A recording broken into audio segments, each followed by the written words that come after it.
There we Yep, go. you got it. You got Okay. And are we All live? right. Well, welcome everyone. We can see that most people are in. We're starting to get other people coming in as well. We unfortunately can't see you. I should point out right at the beginning that we are beginning as of about 30 seconds ago, recording our sessions. So each session from now on will be recorded. And it's going to be recorded into Zoom Cloud, and then Plato is going to download that to its website. So we're not sure of the exact timing, but you can get the recordings on Plato website. And people will not necessarily be identified. So if you've got a problem or concern with being recorded, in a way it's if you ask a question, that's not going to really identify you at all. So what we will do is about for 30 minutes, our first half hour, just have an open discussion, kind of catch up on what's been going on for the past week, which hasn't really been very much, has it? And then Reid Magney of the Wisconsin Election Commission will be joining us from 10:30 to 11:30. And obviously talking about elections. I know he's going to talk about absentee ballots and security and a lot of other things. And you will have an opportunity to ask him questions during his presentation. The events of this past week obviously were, they included a so-called debate. Some people might refer to it as a brawl. Absolutely unheard of, very unpresidential. And according to polls, and indeed there are a couple of polls that just came out this morning, it was clearly a case where President Trump hurt himself by his behavior. So it's mainly people focused on the behavior rather than the substance of anybody's comments or questions and the like.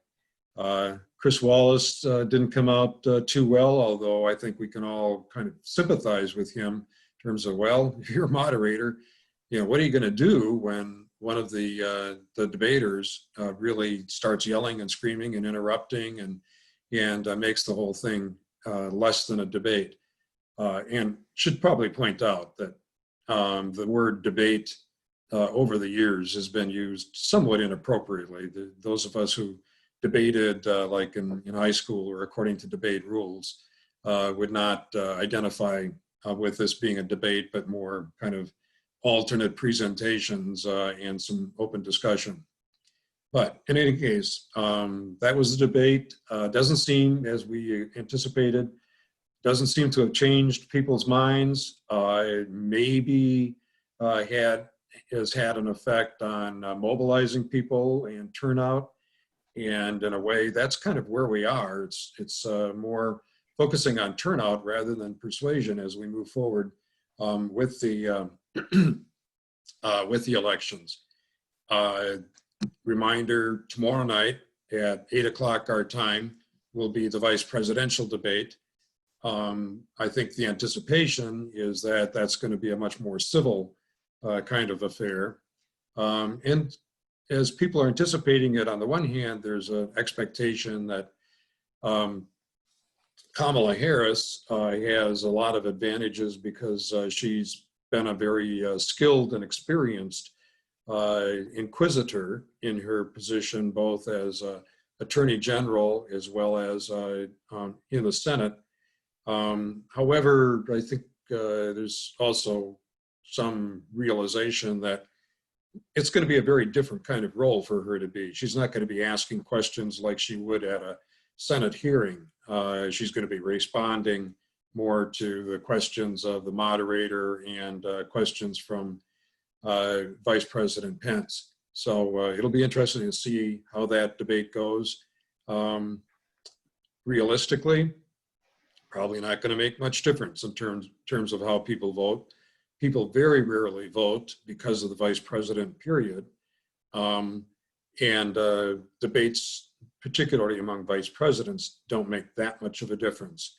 The vice presidential issue is a bit more relevant and of concern this time around, primarily because of the age of the presidential candidates, and that there's more of a likelihood that there might be an illness or something that would prevent the president from following through and performing duties through the full term. Might say a bit about polls. We've had quite a few polls being reported in the last 24 hours, and these are from major polls. The polls, if you're a Democrat and a supporter of Vice President Biden, you've got to be pretty happy because if anything, he has widened his lead marginally. Although the polls, again, primarily are stable. Not much seems to be moving the needle one way or another. There was, for example, an important poll in Arizona, which is trending Democrat for the first time in several elections now. And Vice President Biden has widened his lead to almost 9 points, which is pretty substantial for Arizona. And there is a lot of stability in that poll. And kind of like the poll that we talked about last time that was done in Wisconsin, there are very few people who are undecided. About 6% of the people who responded to the poll, and these are polls of likely voters, not registered, but likely voters, they're basically saying that they are not in a quandary about who they're going to vote for. They're all set. And that's an important issue, not only in terms of stability, but it also is important because of people voting early and people turning in absentee ballots. If you've already turned in your ballot, obviously, if you change your mind, well, that's too bad because you can't really do much about that. And that is really throwing off a lot of the calculations by professional campaign strategists. It used to be that you would sort of talk about a peak when you wanted to do your campaign advertising, that you wanted to time things in a way so that when election day came, that's when you had the most support. Well, now that timing kind of gets thrown off quite a bit. And it's important for someone to be in the lead at this point as people are already starting to cast their ballots rather than looking forward to some kind of event or argument that might persuade people later on to vote for them. Dennis, we have a couple of questions to ask. Sure. Going back to, one goes to the debate itself, the presidential. We know that there are going to be screens tonight between Harris and Pence, but for the presidential one, as you discussed, what other things are possible for the moderator other than muting the mic? Are there other things that could be done to make it more civil? That's a real good question, and I'm not sure that I have any magic answer.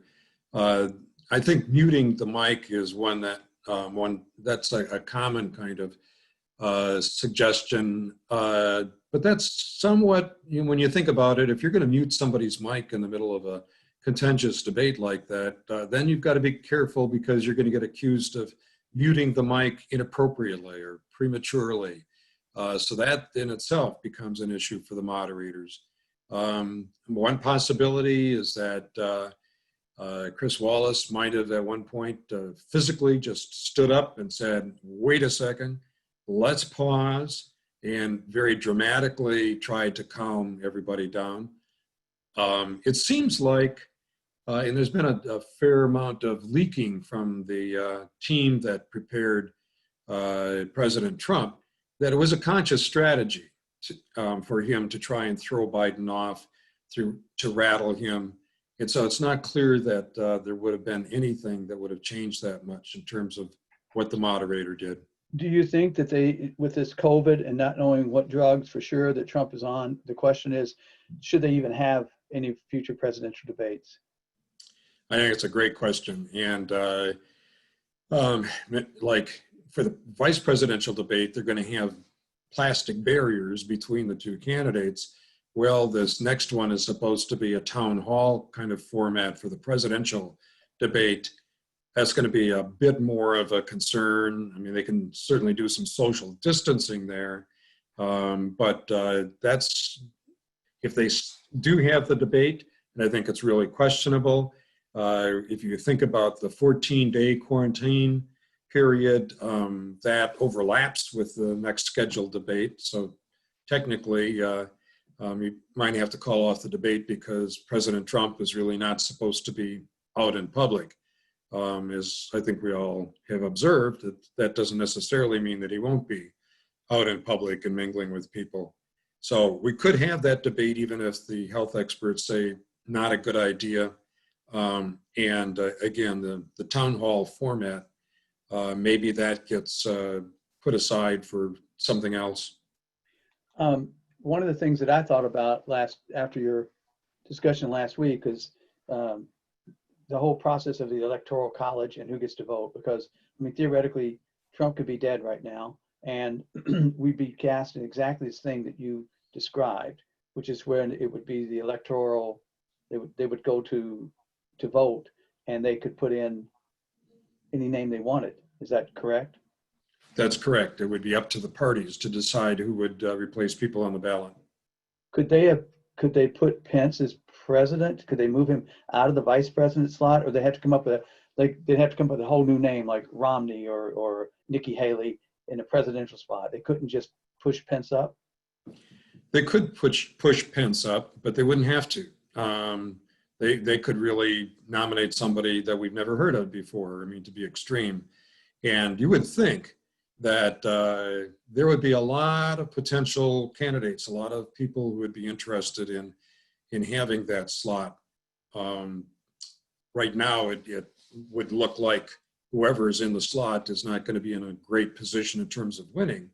But that might, and with ballots being cast and everything, that further narrows the possibility of winning if between now and November 3rd there is a replacement. Wow. We've got a couple of questions lined up about the status of these lawsuits on voting. And I think maybe we should wait on that till Reid is with us. I don't know if he's following the federal ones. He certainly has his hands full with the state ones that are going on right now. But unless, Dennis, you wanted to say something about the strategy, evidently the strategy of happening around the country. The Republican Party is challenging in all sorts of little hamlets and villages in North Carolina and others. You want to say anything about that? No, I think you're right. I think what we ought to do is wait and let Reid respond to that, because that's certainly something that the Elections Commission is concerned about and following very closely. Okay, and the others are the same thing. People are asking about the double envelope naked ballot fiasco in Pennsylvania. I think I'll save those again for Reid, and hope that he'll be able to comment on that too. Even though again he's a state guy, but I'm sure he keeps an eye on all the rest of it too. Right. Okay. Are there other questions that? Right now, I think we're caught up at this point. It's nice to know that. Let me just insert one little housekeeping here. As Dennis mentioned, some of you have joined us. We went from about 72 up to 88. Some of you just joined us. Dennis wanted to let you know that we are recording this. However, since we don't see your pictures, you're not. We want to be sure you know it's on the record. It's going to be up in Zoom. People can find it. But when I do take your questions, I'm not identifying who asked it. Sometimes because you're anonymous, but also because you may be willing to speak or ask more openly if I don't say Harry Shelton is asking, this, and this, if that's okay. So Dennis, bottom line for Trump's COVID positive test, plus or minus? Well, probably doesn't make much difference. It's hard to know what would make a difference. We've had some pretty dramatic things happening, and it just has not changed how people are thinking when they're considering how they're going to vote. It is, I think to some extent, what has happened is that there's been a reinforcement of the COVID-19 issue in the campaign, in that one of the concerns that a lot of people have had is how President Trump has trivialized the pandemic, how he has really taken the position that we really ought not to be concerned about it, that everything ought to go on pretty much as normal, that it's not something to be afraid of. And he has big time reiterated that kind of a message.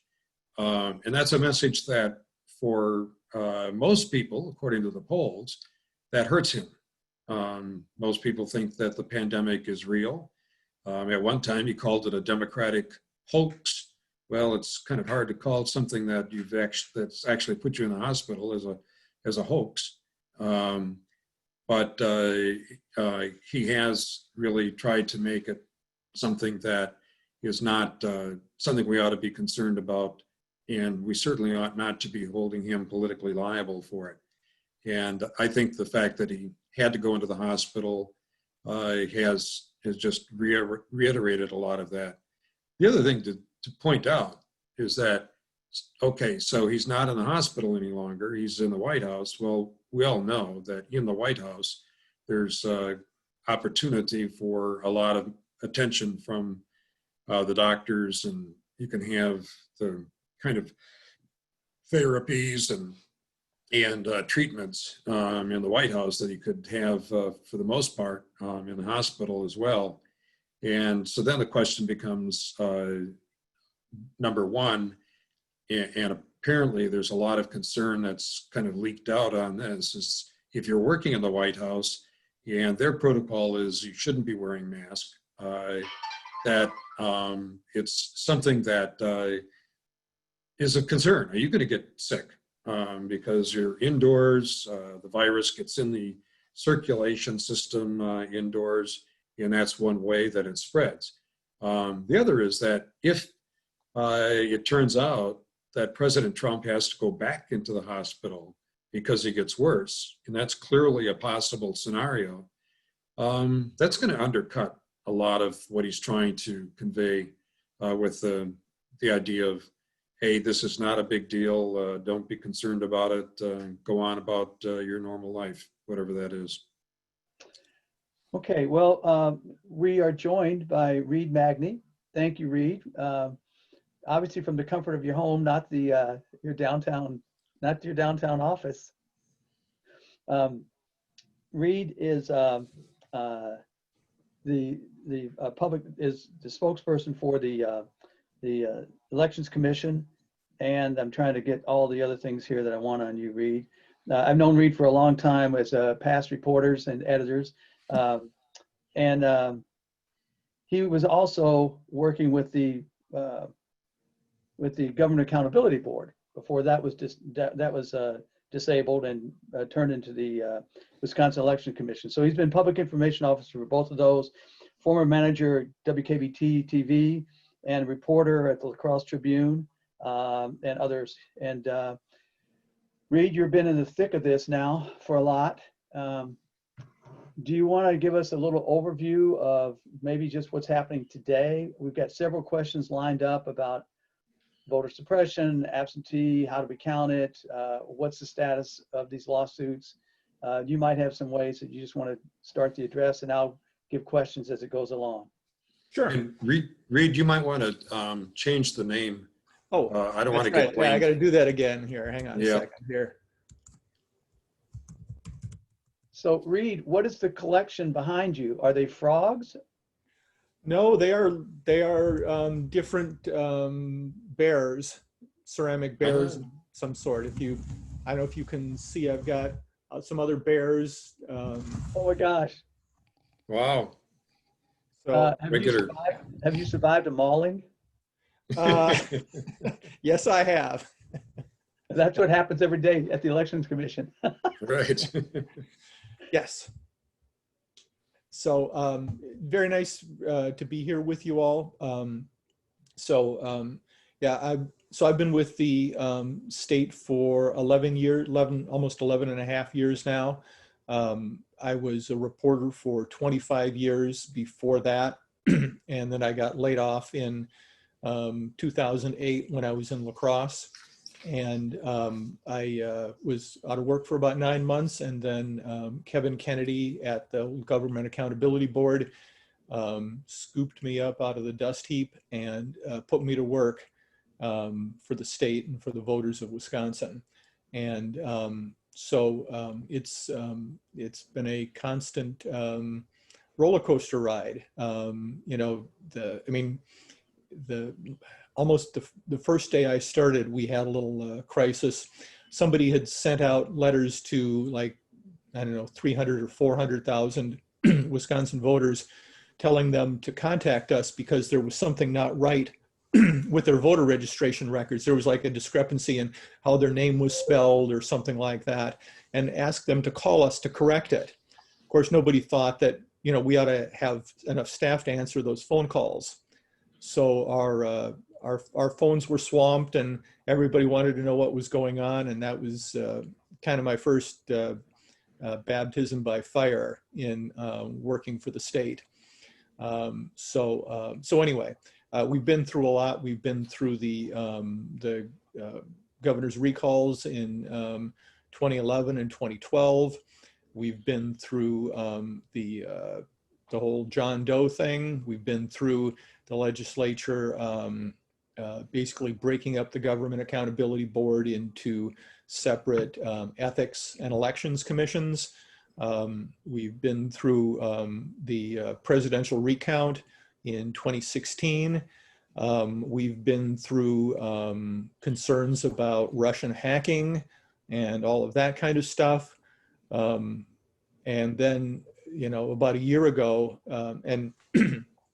about a year ago, there was, this group, the Wisconsin Institute for Law and Liberty, that filed a complaint with us about the movers list, and I can talk about that a little bit, and then sued us. And I will say that we'd been busy before then, but we have been just sort of up to our ears since then, since about a year ago, in preparations for this election. It just never stops. And then, starting in February, we started to hear about COVID and think about what that might mean.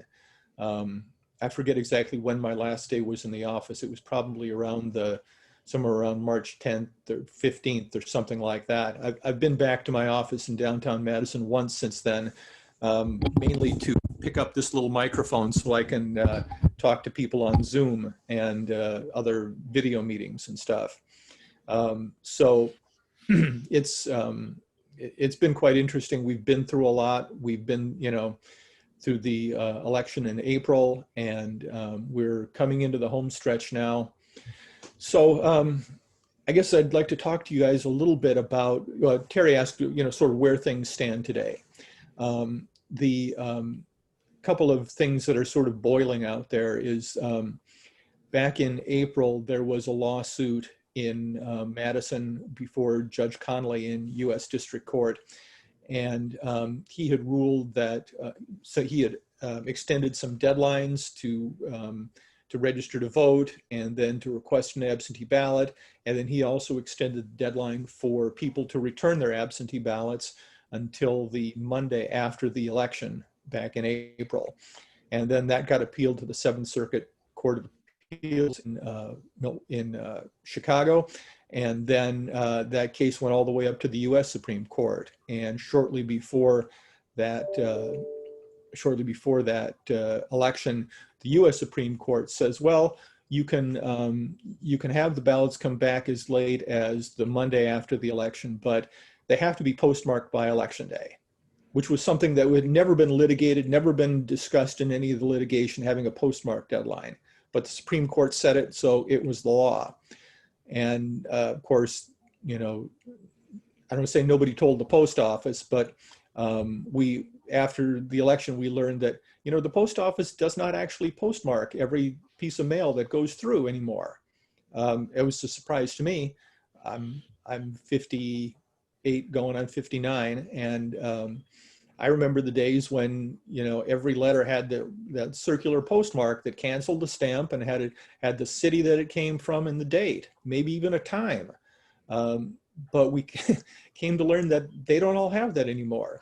There's still some of those circular postmarks that you see, cancellations, but in a lot of cases, the postmark looks like some sort of a smear of black ink that some sort of automatic machine puts on, and it doesn't even have a date on it.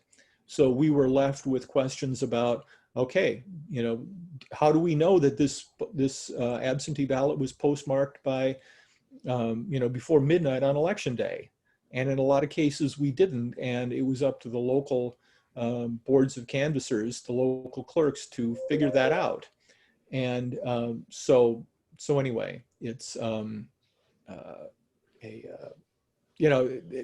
are just the things that happen, right? People think, well, this works this way, and then you find out it don't work that way, or at least not universally. You know, when the clerk puts postage on your absentee ballot envelope to come back, they they use one of those Pitney Bowes machines, or, you know, some sort of a machine that automatically prints the postage on it. They don't put a stamp on it. And when the post office sees those things, they don't automatically cancel them because it's not a stamp that needs to be, you know, canceled. And so some of those don't get any postmark on them just because they've got that postage already on them that can't be reused for anything. So those were, you know, some of the things we learned. After the immediately after that election, you know, we decided we needed to take a really good hard look at everything that happened to see what was going on, to figure out where the problems were, because there were, you know, because of the shifting deadlines and other things like that, there were people who made their absentee ballot requests at the last minute who didn't get them, either because it took the post office too long to get the letter to them, or because the clerk couldn't even get it out the door because they were so swamped. Green Bay had huge problems with this. And, you know, there was some mail that was lost in the system. There were other things that happened. So we set out to do a report about, what happened, to really, really dissect it, analyze, and figure out what we needed to do.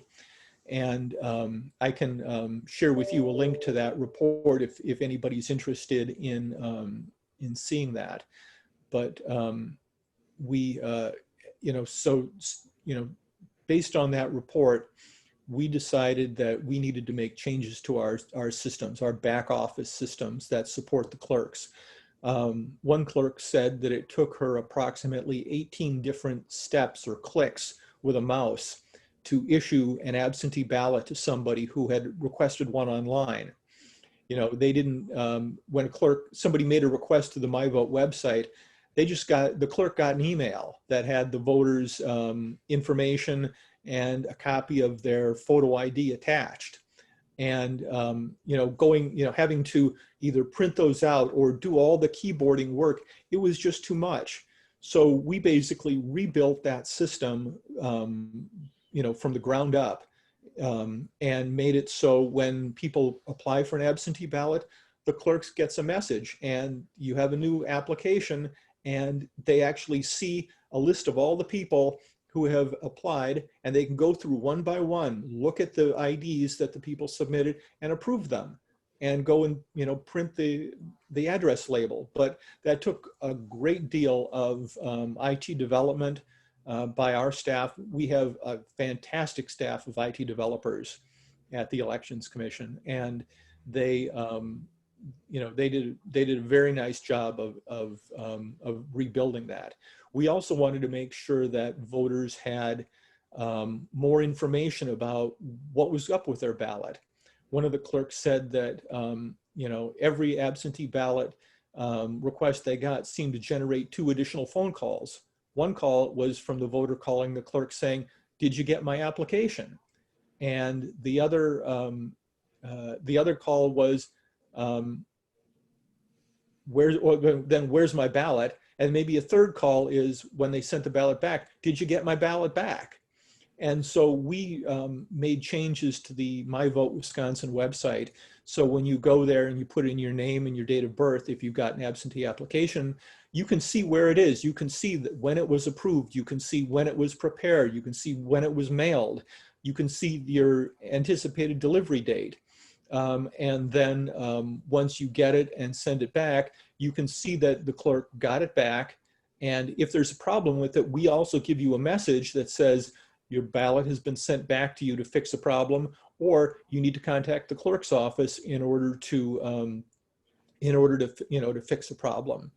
And that's separate from any work that the clerk would do to actually contact you. But we've displayed those things on the website to give voters much more information, because clerks need all the time they can get in order to get those absentee ballots processed out the door, and then once they get them back, to also get them organized and checked before Election Day. And so answering the phone, if you can cut down on those calls, that's very important. The other thing we did was we added something called intelligent mail barcodes to the absentee ballots. And that's that sort of squiggly little line of, like 56 different lines that go up and down, right below your city and state and zip code. And that allows those ballots to be tracked through the system. And for most clerks are using this. If your clerk, there's some small town clerks who still hand write out their absentee ballot envelopes, just because they're small. But for most of the big cities and even medium cities, they're printing address labels out of the system that have these intelligent mail barcodes. And we can actually watch these batches of ballots move through the system. And if, say a bin of them gets left in a corner at a post office and doesn't move for a couple days, we know that. And we can contact the clerk and say, hey, these 50 people, their ballots, something is amiss with them. Contact these voters and see if they've got their ballots. If not, you need to issue them new ones. So that's also something that's been a very nice feature, and our staff worked long hours to get put in place. At first for the partisan primary in August, and then it's again now in for November. So while you take a breath, let me start on some of the questions here. You can get a drink or something there. What are the possibilities of fraud in that system? Very small. So we've had a lot of different protections in our system for quite a while, and one of the things, it's interesting, people imagine all kinds of things can happen, that that the Russians are going to follow mail trucks as they go along and pick people's absentee ballots out of their mailboxes and fill them out and send them in for people. Just people imagine crazy things, and but there are many protections in place.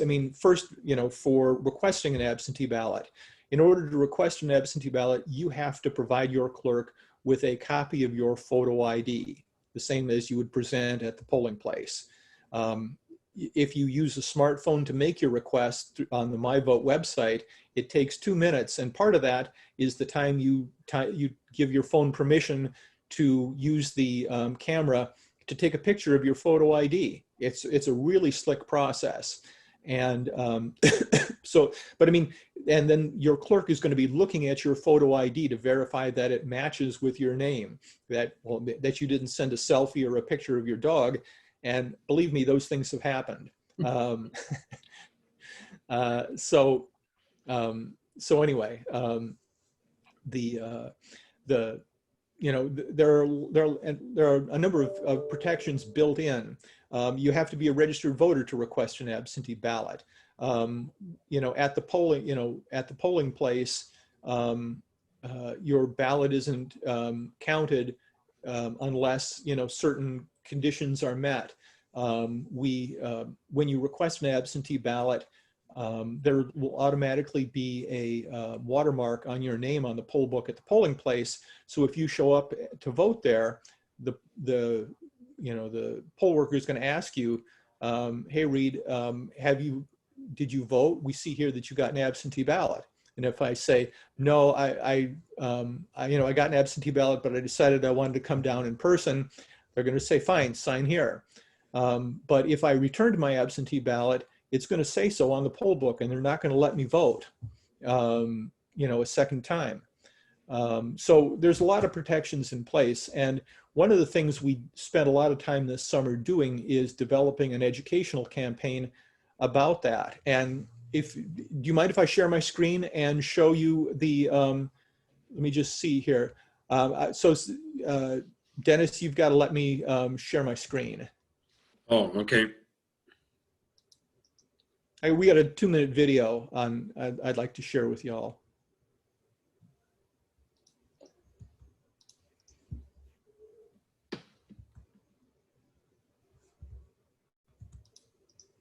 All right, so this is a special page on our website that we developed. It's elections.wi.gov/2020, and we've got everything you'd ever want to know about absentee voting here. What is absentee voting? How can I get an absentee ballot?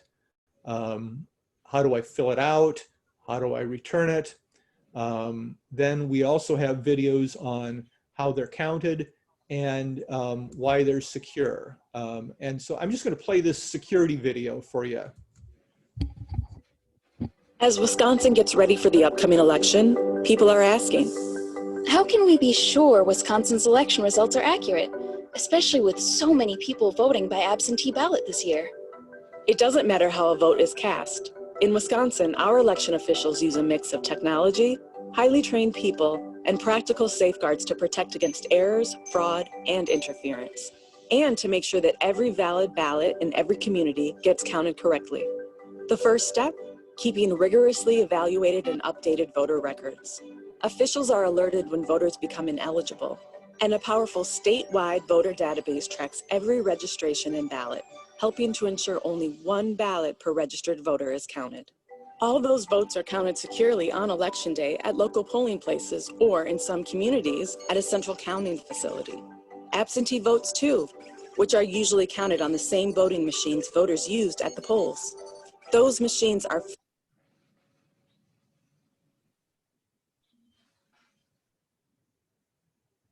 Sorry, I got a little hiccup in the video. Just hang on.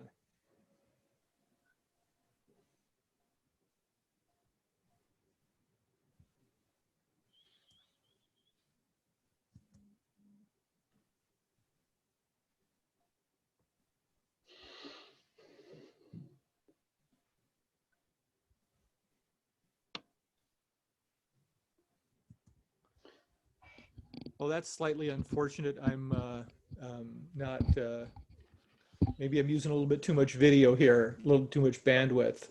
But I think you guys get the idea, and I'd encourage you to go to that, our website, and take a look at that. Reid, the question is, why can't we start counting these before the election day? Because state law doesn't allow it. So Wisconsin's laws, I'm going to stop sharing here. Wisconsin's election laws are actually really flexible in a lot of ways. We have been able to navigate many of the issues and curveballs that COVID-19 has thrown at us without any changes to the law. However, the law was written at a time when very few people voted absentee, and there was, really not a whole lot of need to start counting early. Now, that being said, absentee voting has been popular in some places, especially, so-called early voting in the clerk's office. And there have been actually 2 separate proposals that have been, talked about in the legislature and have gotten some votes to allow it to start early. There's a group of clerks from the Waukesha area who wanted to do something where if you go into your clerk's office to vote early, you could actually put your ballot right into a machine instead of an envelope. And they, there were a lot of different moving parts with that one. And we worked on it. We helped them work on that for a long time. And for some reason that never got going.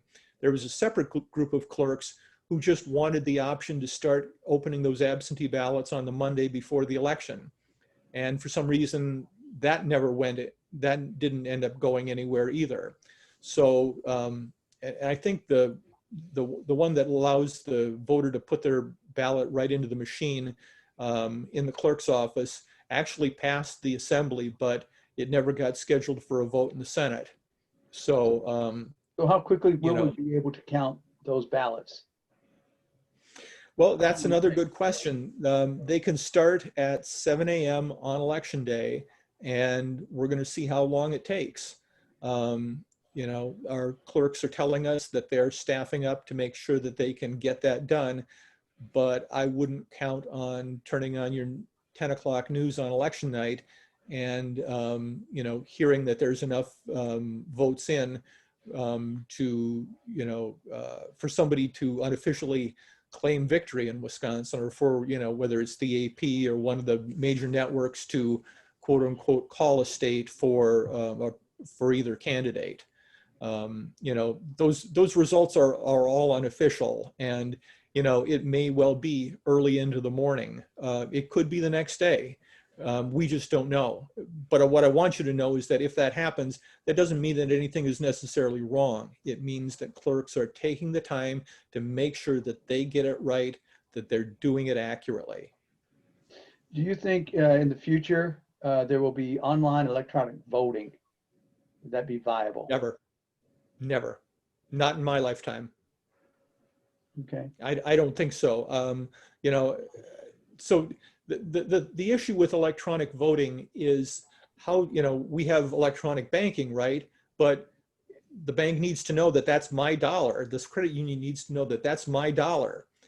In the world of elections, we don't want to know that we don't want to know how Terry Shelton votes or how Dennis votes. We better not know how you voted, better remain anonymous. But so how do you have a system where you ensure that you can identify who votes, but not how they vote? And how do you assure the public that there's nothing, funny going on behind the curtain? I don't see that happening.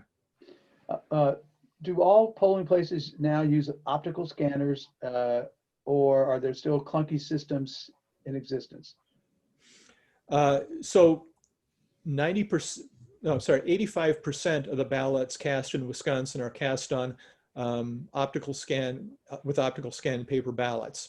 There's several different flavors, different manufacturers of those, but that's about 85%.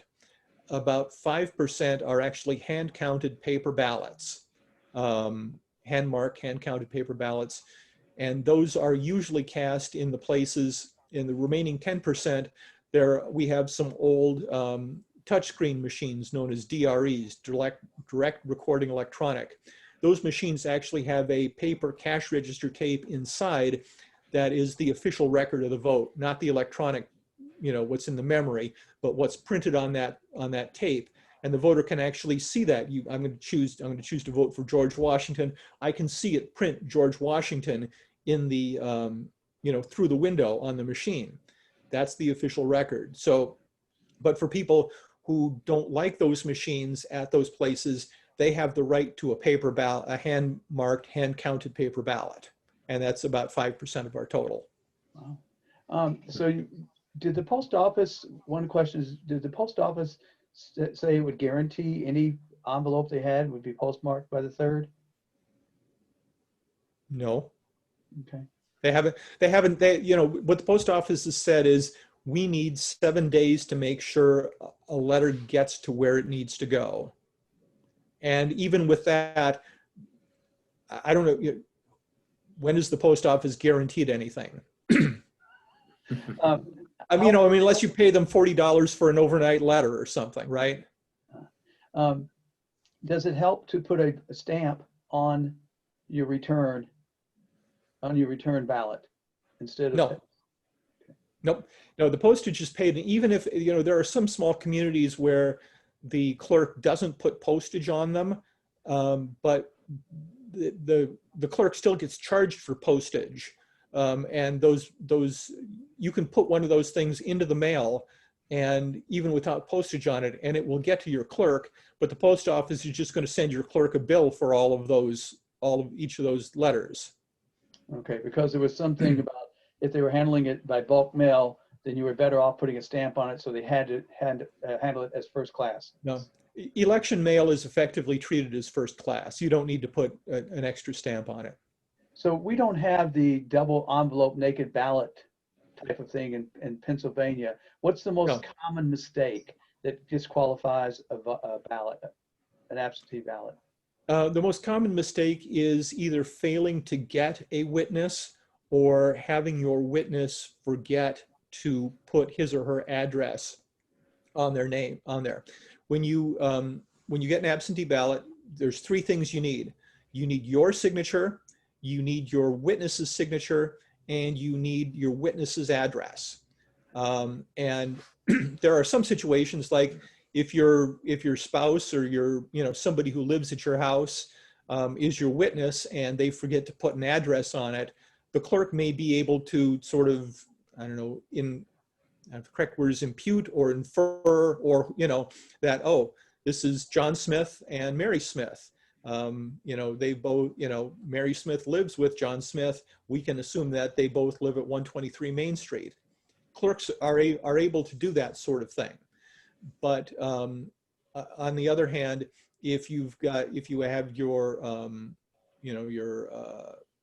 Amazon delivery guy serve as your witness, and you don't get his address, then you're in trouble, right?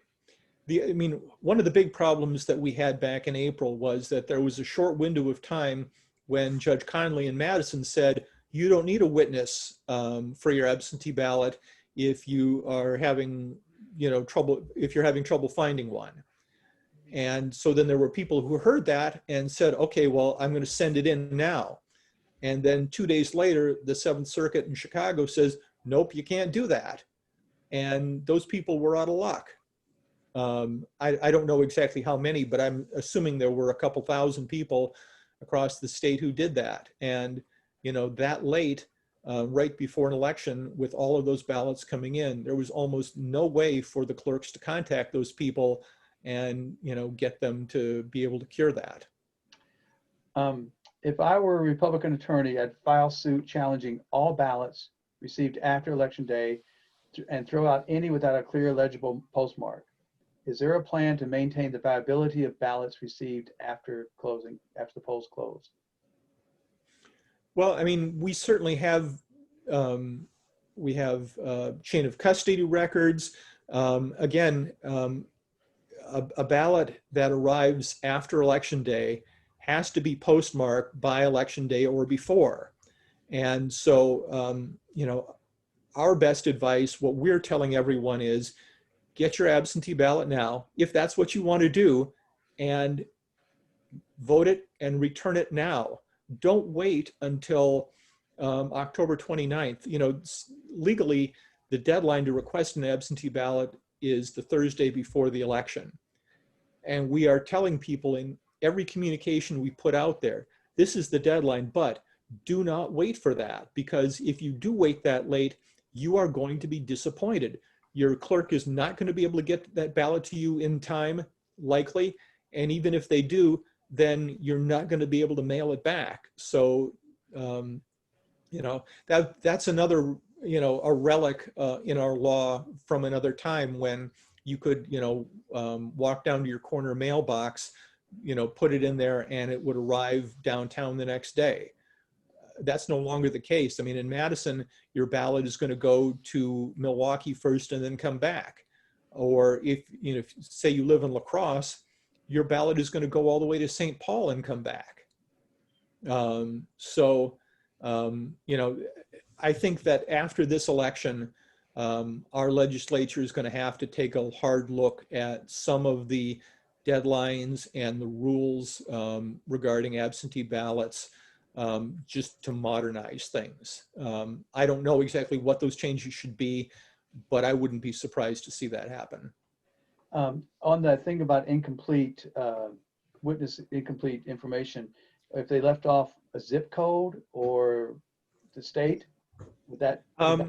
If they leave off the zip code of the state, nobody's gonna bone them for that. You know, it should certainly have the municipality, but you know, the reasons, the reasons that somebody can challenge an absentee ballot are, really have to do with the voter's eligibility. Is the voter not 18? Is the voter not a US citizen? Does the voter not really live at that address? Is the voter currently serving a felony? Those are the main things that come up. Now, if we get into, say we get into a recount and they're going back through all of the absentee envelopes and they say they find 5 of them that don't have, are missing little things. I mean, really technical stuff, and they fight about that. Is there the possibility that they might have to draw down the total number of ballots by 5? Possibly. It's, but they at that point, they can't connect this, they can't connect Reid Magney's envelope with Reid Magney's ballot in the stack. So, but those are kind of technical things. I wouldn't worry a great deal about that. Just make sure you do it right. So what lawsuits on a state or federal level right now are you following that are going to be most affect the election, the status of ballots in the election? Which ones are you following closest? So the main one really is the Democratic National Committee's lawsuit against the Elections Commission, which I've been talking about a little bit, and it's the one that's now at the 7th Circuit Court of Appeals. Initially, Judge Conley made his ruling, and the legislature and the Republican National Committee ran to the 7th Circuit and said, we want to appeal this. And I don't, to be honest with you, Judge Conley's order covered a number of different things. The deadline to when you can register to vote, he had extended that by about a week. The deadline for ballots to be returned. He also, wanted to allow it so you can serve as a poll worker outside your home county. Right now, you can serve in any municipality within your county, but you can't serve outside your county as an election inspector / poll worker.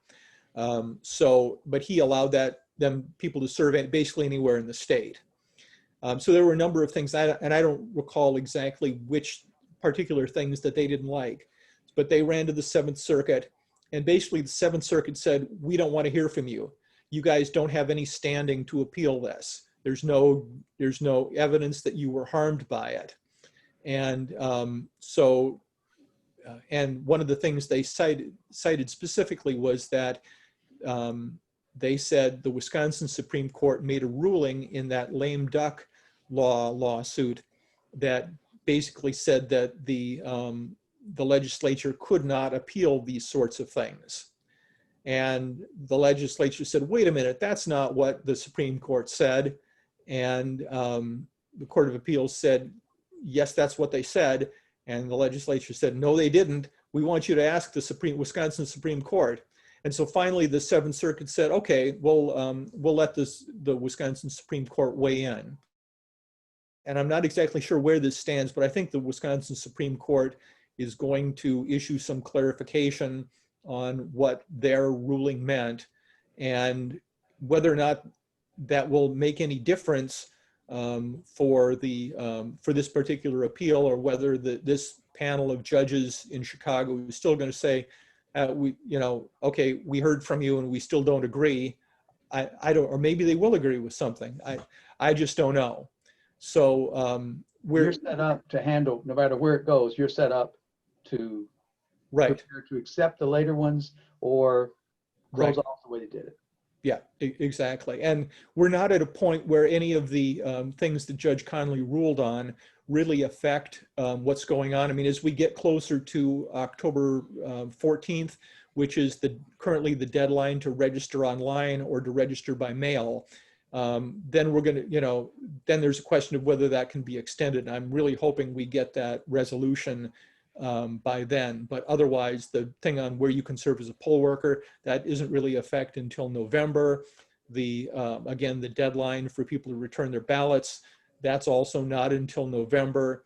That's why we're telling people, don't count on being able to send in your absentee ballot to mail it on election day. Just do it now.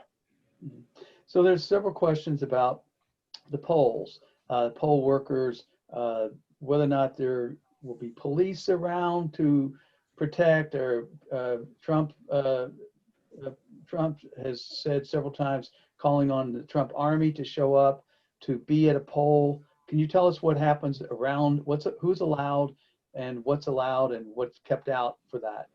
Sure. So Wisconsin has always allowed what's known as election observers. Sometimes they're called poll watchers, but in Wisconsin, we call them election observers. And really anybody can be an election observer.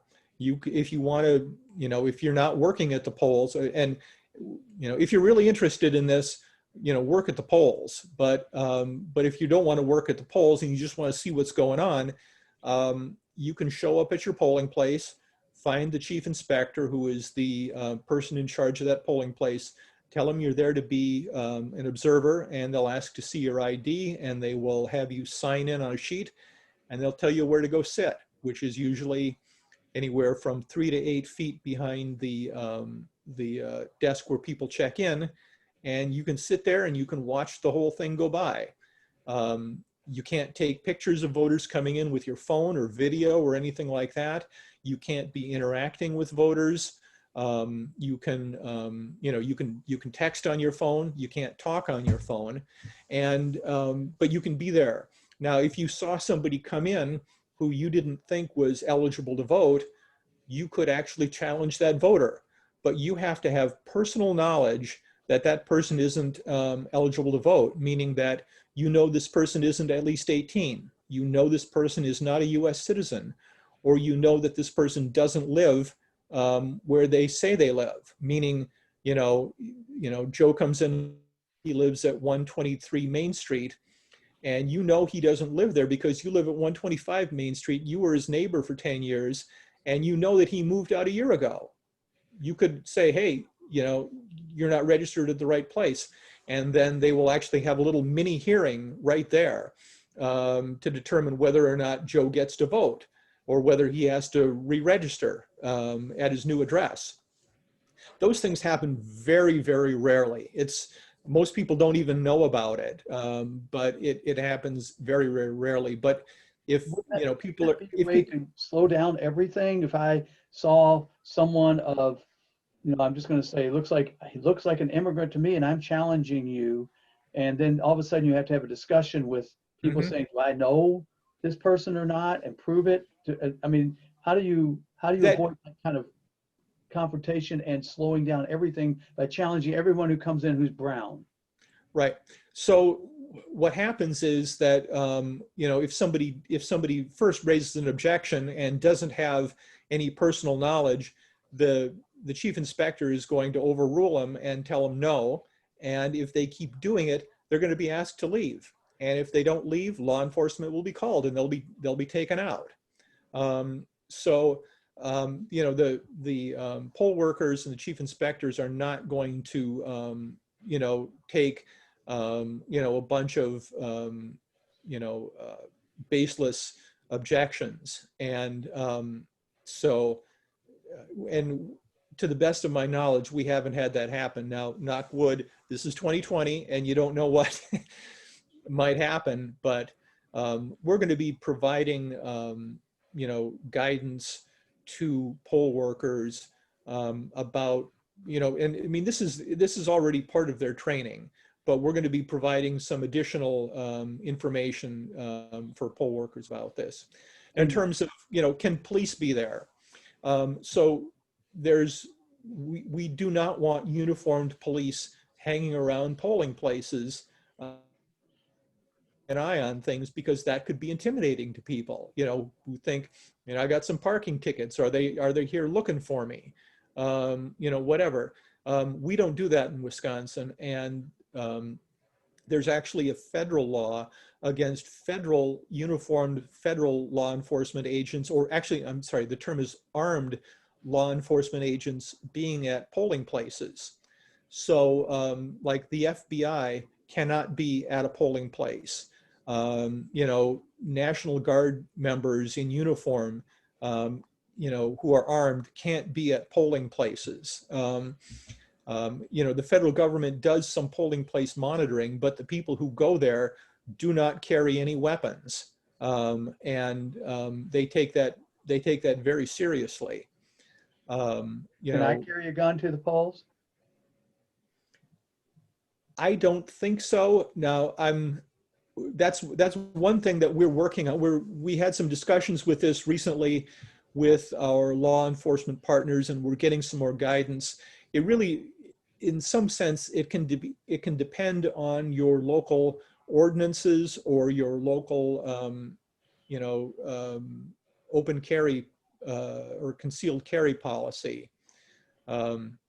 So that's one thing that we're also working on clarifying. What's the legal status of the democracy in the parks? Has there been any ruling on that?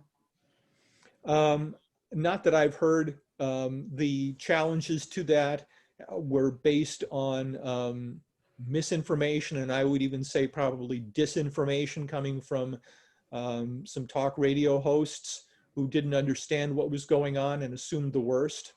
I had heard something about the city asking a judge to make some sort of ruling that it was legal. I haven't heard what happened with that. Can poll watchers be from anywhere? So, example, could someone from the Chicago area be permitted to be a poll watcher in the inner city Milwaukee? Sure. Okay. We sometimes we have people from all over the world who come in as election observers. So sure, you can be there, but again, you've got to follow the rules. Okay. If I dropped off ballots in the democracy, a drop-off box or the democracy thing, is it get checked in? Can I follow it there as well? Yes. Yep. So there's a barcode on the envelope that your ballot comes in, or that you send it back on. When it gets back to the clerk's office, they're going to scan that, and it should show up on the MyVote website as having been returned to the clerk's office. So back on the poll watchers, is there a balance? Does there have to be one Dem for every Republican? And how many can be in there? Well, so not a whole lot. I mean, it really depends upon the site. I mean, there are some polling places that are in huge gymnasiums, and there are some polling places in little town halls. And, it really varies from place to place. This year, they're also going to have to be thinking about social distancing and, placing people not only 6 feet or so from the check-in desk, but 6 feet apart from each other. And so there could potentially be a limited number of people. And, we're going to make sure that if there's somebody there officially representing the Republican Party and officially representing the Democratic Party, that those folks get seats. But, but there can't, we're not going to, if 5 Republicans show up and take all the seats, we're not going to let that keep, one Democrat out or something like that. But on the other hand, you don't necessarily have to ensure that there is a balance there. It's basically, it's kind of, first come, first serve. But if there are, again, 5 Democrats there and a Republican shows up and wants to be an observer, we're not going to tell them, sorry, you got to wait till somebody leaves. One of the Democrats is going to have to go, wait outside. So there can be at least some representation. If I show up with my MAGA hat, and can I sit back there and be an observer, or a Trump flag wrapped around me? Not that. No, there's no political items allowed at the polling place. I think that might be where we are for right now, as people are catching and thinking about this. So somebody says we should then, based on what you said, we really should consider October 14th as our deadline, or is it the 14th or the 21st is our deadline to register? Well, to register, well, so if you're registering online and you need to register online or update your registration, I would do it by October 14th. Now, that said, you know, you can always, after that, go to the clerk's office and register to vote, or any in Madison, you know, I'm assuming that this audience is primarily Madison-based people. I mean, I'm sure there's probably people in Middleton or some other places, but, you know, there are going to be, you know, satellite locations for in-person absentee voting. You can always register there, and you can register at the polling place on election day. If your polling site uses a DRE system, what sort of absentee ballot do you receive, and how is it counted? You get a paper, you get a paper absentee ballot, and that absentee ballot is hand counted. Okay. Dennis, do you have anything you want to jump in on for questions? No, I think we're covering the ground here pretty well. Some good questions coming in. Yeah. So maybe if you're waiting for some questions, maybe I'll talk a little bit about misinformation and disinformation. Yes. So, and maybe some of the people in the meeting here have gotten these things, whether it's text messages, phone calls, postcards, other mailings from groups that are either trying to get you to register to vote, trying to get you to request an absentee ballot, trying to get you to return your absentee ballot. We've gotten a ton of complaints from people about these kinds of messages, especially the texts. I mean, first of all, people hate getting text messages from anybody but their friends, right? Unless it's some really juicy, unless it's some really sweet coupon for free food. You hate it when somebody's texting you who you didn't expect to, right? On top of that, then the messages are sometimes political. And then beyond that, sometimes they're telling you things like, nobody at your residence of 123 Main Street is registered to vote. And you're wondering, how in the hell did they get my address? And I'm registered to vote. Why are they saying I'm not registered to vote? Did somebody purge me, or, what happened? What happens is that there are groups out there who are trying to help, who are doing a poor job of it. They've got bad lists of people. They've got poorly trained volunteers with cell phones, and they give these people lists of people to text, and they give them a script, and you're supposed to text these people and, encourage them to, go to a website and register, or to get an absentee ballot. And it just causes all kinds of problems. I mean, what they're doing is legal, but it's not helpful. And people get really upset about that, and they think it's, voter suppression, or somebody's trying to confuse them. I guarantee you most of these groups are trying to be helpful and just doing a really poor job of it. In Wisconsin, when you request an absentee ballot, that information is public, and the legislature passed a law back in either 2015 or 16 that requires the Elections Commission to offer a subscription service to anybody. And normally it's just used by the parties or some candidates. So you can, basically twice a week, 2 or 3 times a week, they can get a list of everybody who's requested an absentee ballot. And then they can see then who's returned those ballots. And so people get postcards, they get texts or other things like that saying, hey, make sure you return your absentee ballot. And, they get upset about that, or they get phone calls about it, and they get upset about that. But the law makes that information public. And it's, the politicians think it's in their interest to be able to contact voters and to encourage them to vote absentee or to get out and vote, that kind of thing. So, I mean, that's what drives that bus. trying to figure out how to phrase this question for you. Is the voters in Wisconsin served equally by having the elections commission the way it is now, with two sides each having equal number of votes, I think it is, or the judges, the non-partial under the Government Accountability Board? Are we? How would you, without, I'm not trying, how do you understand that we're served by different models? If that's political enough. Yeah.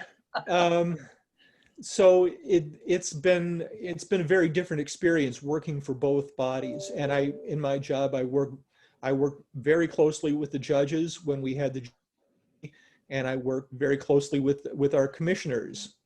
And they come at things from very different perspectives, right?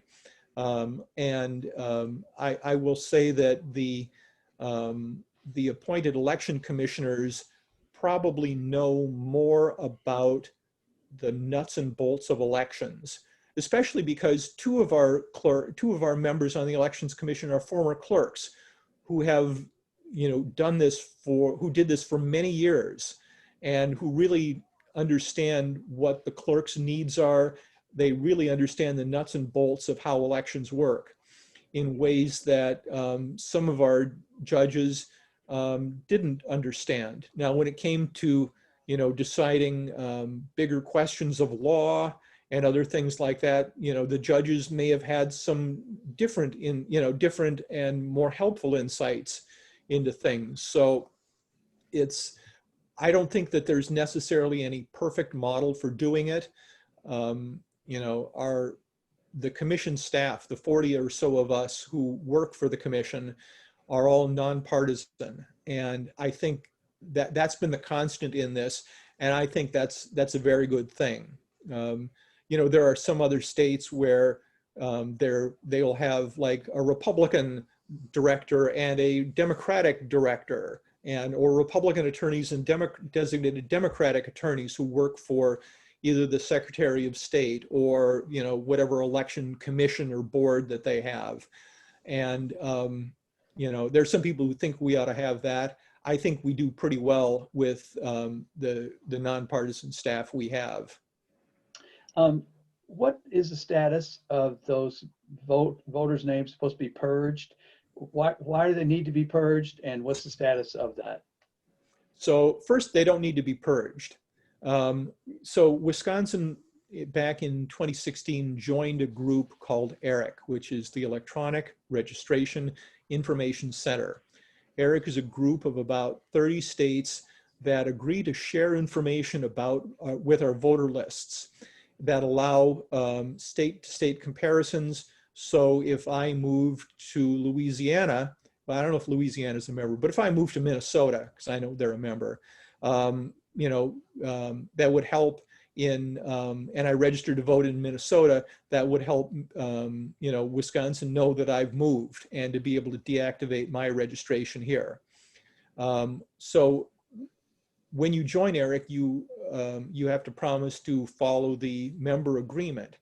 And under the member agreement, there's basically two things you have to do. First, you have to contact voters who appear to be eligible to vote but aren't registered. And so ERIC gets the list of everybody who's registered with the DMV, who has any kind of driver license or ID card or license plate or vehicle registration, and they compare that to the voter registration list. And they try to identify people who aren't registered. And so every year or every other year, we have to send postcards to new people who have, have a new record with the DMV who aren't registered, and encourage them to register to vote, tell them how to do it. The other thing that we do in the other year is we have to contact people who may have moved, and we get that list by ERIC comparing our voter list with the post office's National Change of Address database, as well as with the DMV records. And they basically look, is the DMV record newer or is the voter record newer? And if you're on that list, we send last year around this time. Actually, it was back in the summer of, it was in the fall of 2019 now. My mind is blurry. We sent a letter to basically, 230,000 people saying, hey, it looks like you moved. And if you moved, please update your registration. But if you don't, there's no consequence to it. You can just show up to vote and affirm that you haven't moved.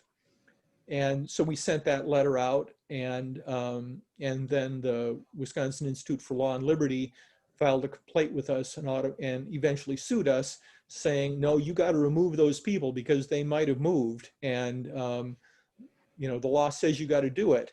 And we said, no, that's not what the law says. And I could get into all the the details about it, but our position, as well as the position of the Wisconsin Court of Appeals, is that that law does not require us to remove those voters, and our plan is not to do it, at least not immediately. I mean, I think our original plan was, maybe after next spring's election, if none of those people have voted by then, that's a pretty good indication that they're not there. I mean, if they missed this election in November, and they miss the elections next winter, or in February and April, they're probably not there anymore. They probably actually have moved.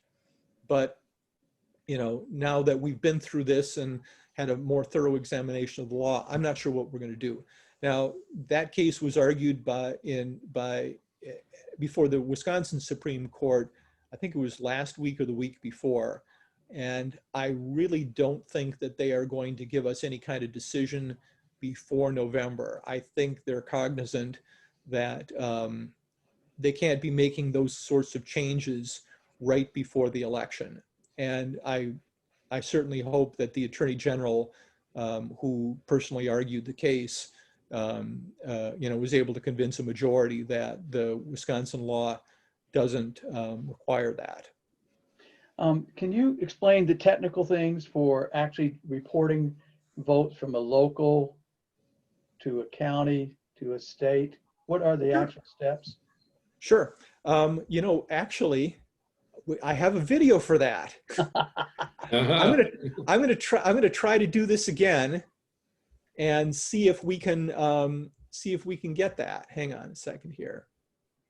I think this talks a little bit about it here. Let's just see if this will go. As Wisconsin gets ready for the upcoming election, people are asking, how are absentee votes counted in Wisconsin? Glad you asked. It doesn't matter whether a race is tight or looks like a landslide.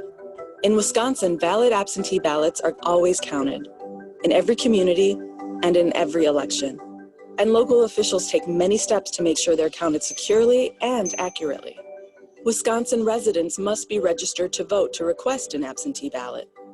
And each voter's information is verified before a clerk will issue their absentee ballot. In fact, voter lists are checked regularly. Officials are alerted when voters pass away or become ineligible to make sure only eligible voters receive ballots. It's all powered by an advanced statewide voter database that helps local clerks track every registration and ballot. It helps ensure that there's just one ballot for every registered voter, preventing individuals from voting by absentee ballot and at their polling place in the same election.